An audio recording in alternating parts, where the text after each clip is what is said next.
Apart from other roles, actor Maurice Bernard has been playing Sonny Corinthos on ABC's General Hospital since 1993, winning multiple Emmys and other awards in the process. And he's with me right now. How's it going, Maurice? Good. How you doing? I'm good. I'm good. We're so happy to have you here. You've been a longtime advocate for all things mental health. Can you tell me a little bit about that journey for you and how it began? Oh, wow. It began when I was 22. I was put into a mental institution. Can't even say the word. For 2.5 weeks. And that was a nightmare. And then I escaped. And that was the beginning of, so I've had 3 nervous breakdowns. I've had depression. I've had anxiety. I've dealt with it all. It's not fun. It's not fun. But you've been dealing with it for a while, and I would say you probably have like a pretty knowledgeable understanding of how the conversation around mental health has changed over the years. What are some things that you notice in terms of like progress? Like how are things different now than they were when you were in your 20s? Well, you know what? That's a good question, because when I did Oprah about 18 years ago twice on mental health. And it didn't seem to, it was incredible and it was great, but there was not a lot of talk after that.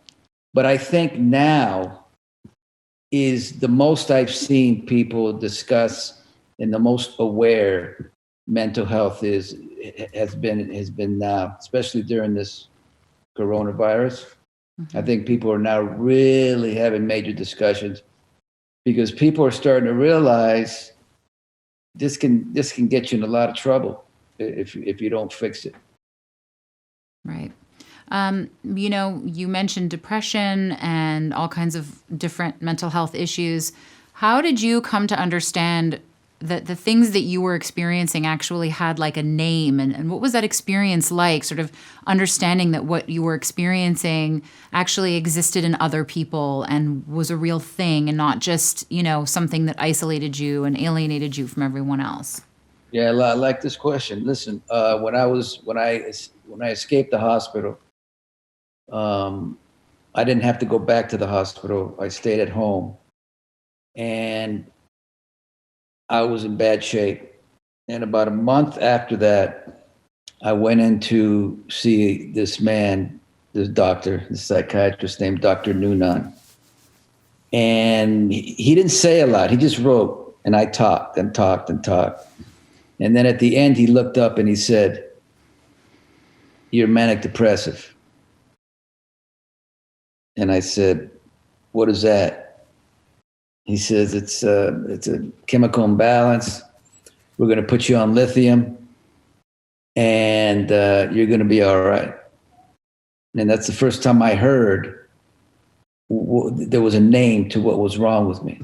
And I needed to hear that because in the hospital I was in, the psychiatrist, nobody could tell me what was wrong with me. It was like, I'm like, well, what do I have? No, we don't know yet. And they never knew, but Dr. Noonan figured it out, and he was right, and I got better. It took a while. Took a while, but I got better. And you wrote a book about it, right? Yes. Why don't you tell us a little bit about that? The book is called Nothing General About It. And the irony is that right before publicity for the book, I had 2 major panic attacks. So I had to do all this publicity with anxiety, and it was very difficult. But the book, a lot of it is about mental health. And the beauty of the book is, like years ago, people used to talk to me about General Hospital and maybe a little bit about mental health. Now it's 80% mental health people talk to me about. And the book became a New York Times bestseller, so that was great. And I did it because I've always talked about mental health because I want to help people. I don't want anybody to go through what I've been through, kind of. Mm-hmm. And I think the book is doing that. So That's we wonderful. go. So you're an advocate, basically. Yes, it's what I've been doing. I mean, I've been talking for 30 years. Just nobody listened. And now here we are. Now Well, people they're listening. Yeah. well, thank you so much for coming here and talking to us, and we're all listening, and I really appreciate your time. It's been wonderful. Hey, Thank you. thank you. It was cool. I Thanks. appreciate it.